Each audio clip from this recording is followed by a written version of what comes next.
আসসালামু আলাইকুম। আশা করি আপনারা সবাই ভালো আছেন। পুলিশ কনস্টেবলের ৩৬০০ পদে বিশাল একটি নিয়োগ বিজ্ঞপ্তি প্রকাশ করা হয়েছে। এটি আপনারা এসএসসি পাস থাকলে বাংলাদেশের সকল জেলা প্রার্থী অনলাইনে ফর্মটি পূরণ করতে পারবেন।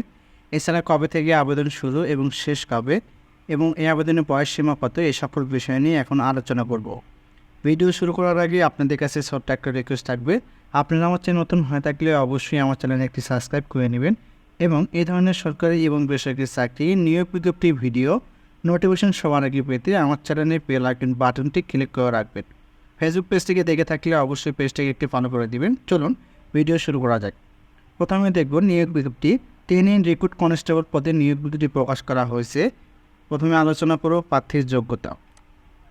প্রার্থীর যোগ্যতা বয়স সীমা 18 থেকে 20 বছর হতে হবে। যে সকল প্রার্থীর বয়স 15 অক্টোবর 2024 তারিখের মধ্যে 18 থেকে 20 বছর, তারাই শুধুমাত্র অনলাইনে আবেদনপত্র পূরণ করতে পারবে। শিক্ষাগত যোগ্যতা এসএসসি অথবা সমান পরীক্ষায় উত্তীর্ণ হতে হবে। অবশ্যই কমপক্ষে জিপিএ 2.5 থাকতে হবে। জাতীয়তা বাংলাদেশের স্থায়ী নাগরিক হতে হবে এবং বৈবাহিক অবস্থা অবিবাহিত, কোনো প্রকার তালাকপ্রাপ্ত গ্রহণযোগ্য নয়। শারীরিক মাপ। উচ্চতা পুরুষ প্রার্থীর ক্ষেত্রে 5 ফুট 6 ইঞ্চি এবং মেয়েদের ক্ষেত্রে 5 ফুট 4 ইঞ্চি। বুকের মাপ মেধা ও ক্ষুদ্র নিগোষ্ঠী কোটার ক্ষেত্রে স্বাভাবিক অবস্থায় 31 ইঞ্চি এবং সম্প্রসারিত অবস্থায় 33 ইঞ্চি হতে হবে। ওজন বয়স ও উচ্চতার সাথে ওজন অনুমোদিত পরিমাপের হতে হবে উভয়ের ক্ষেত্রে। দৃষ্টিশক্তি 6:6 পুরুষ এবং নারী প্রার্থী উভয় ক্ষেত্রের জন্যই প্রযোজ্য। এখন আলোচনা করব অনলাইনে আবেদনের নিয়মাবলী। সাধারণত আপনি দুটি ধাপে এই অনলাইনে ফর্মটি পূরণ করতে হবে। যেমন প্রথম ধাপে যে কোনো একটা ওয়েব ব্রাউজারের মাধ্যমে police.teritak.com.bd ওয়েবসাইটে প্রবেশ করে আপনাদের অনলাইনে ফর্মটি পূরণ করতে হবে। অনলাইনে আবেদন পূরণ করার সময় 1 অক্টোবর 2024 সকাল 10টা হইতে 15 অক্টোবর 2024 রাত 12টা পর্যন্ত আপনারা অনলাইনে ফর্মটি পূরণ করতে পারবেন।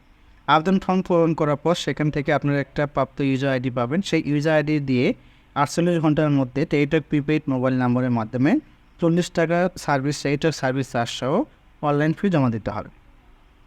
অনলাইনে আবেদনপত্রে প্রার্থীতার স্বাক্ষর 300/80 পিক্সেল এবং ছবি 300/300 পিক্সেল স্ক্যান করে নির্ধারিত স্থানে আপলোড করে দিতে হবে। অবশ্যই আবেদনপত্রে পূরণকৃত তথ্য পরবর্তী সকল কার্যক্রম ব্যবহৃত হবে বিদায় অনলাইনে আবেদনপত্র সাবমিট করার আগে ভালোভাবে যাচাই বাছাই করে আপনাকে সাবমিট করে দিতে হবে। তারপরে দ্বিতীয় ধাপটি এখানে রয়েছে, আপনাকে অনলাইনে ফি জমা দিতে হবে। সে ফি কীভাবে দিবেন এখানে বিস্তারিত দেওয়া রয়েছে, আপনারা ভালোভাবে দেখে নেবেন। যেমন টিআরসি স্পেস প্রদত্ত ইউজার আইডিতে লিখে 16 নাম্বারে সেন্ড করে দিতে হবে। এক্সাম্পল হিসেবে এখানে দেওয়া রয়েছে, ভালোভাবে দেখে নেবেন। এরপর দ্বিতীয় SMS টিআরসি স্পেস ইএস, প্রথম SMS দেওয়ার পর একটা পিন নাম্বার দেওয়া হবে, সেই পিন নাম্বারটি লিখে 16 নাম্বারে সেন্ড করে দিতে হবে। এখানে দ্বিতীয় SMS দেওয়ার অপশন এখানে রয়েছে, ভালোভাবে দেখে নেবেন। এরপরে দ্বিতীয় SMS দেওয়ার পর আপনার একটা কংগ্রেচুলেশন একটা SMS আসবে। সেই SMSে আপনার একটা ইউজার আইডি এবং পাসওয়ার্ড দেওয়া থাকবে। সেই পাসওয়ার্ড এবং ইউজার আইডি অবশ্যই সংরক্ষণ করে রাখতে হবে। এটি আপনার প্রথম ধাপের পর্যায়ে গেল। দ্বিতীয় ধাপ, এছাড়া এই নিয়োগ বিজ্ঞপ্তি কোনো সমস্যা পড়লে আপনাদের একটি হেল্পলাইনের মাধ্যমে আপনারা সমস্যার সমাধান করে নিতে পারবেন। এখানে হেল্পলাইনের ব্যবস্থা রয়েছে, এখানে কীভাবে মেসেজ করে আপনারা সহযোগিতা নিতে পারবেন এখানে ভালোভাবে দেওয়া রয়েছে, দেখে নেবেন। এরপর রয়েছে নির্বাচন পদ্ধতি, অর্থাৎ প্রথম পর্যায়ে আপনি যে আবেদনটা করেছেন সেই আবেদনটা যদি আপনাকে যোগ্য বিবেচিত হয়ে থাকেন অবশ্যই আপনার মোবাইলে একটি SMS-এর মাধ্যমে আপনি জানানো হবে। তারপরে আপনি নির্বাচন পদ্ধতিতে আপনি আবেদন করতে পারবেন।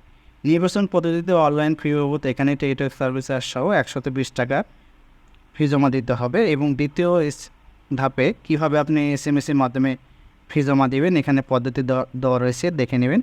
যেমন same TRC space user ID লিখে সেন্ড করে দিতে হবে। এরপর রয়েছে TRC space ES space PIN নাম্বারটি লিখে 16 নাম্বারে সেন্ড করে আপনাকে আবেদনটি সম্পূর্ণ করে নিতে হবে।